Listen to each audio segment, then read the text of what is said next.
Alrighty guys, in case you didn't know, that was what was on my Yukon Denali. Those are 22s. And I bought some other ones first of the year and I had them put on. So I went with, actually that is all black.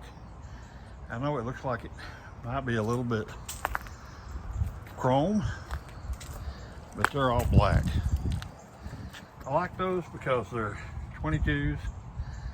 They have that factory look, and you can see the calipers. Next thing I'm going to do is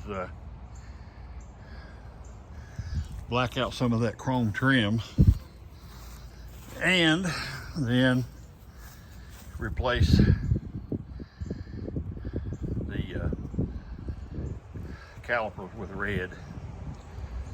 These are Perelli 275 50R 22s, Scorpions, high speed rated,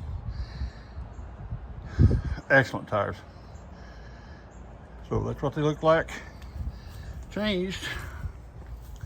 Back up so you can get a view of the side. That's what it looks like.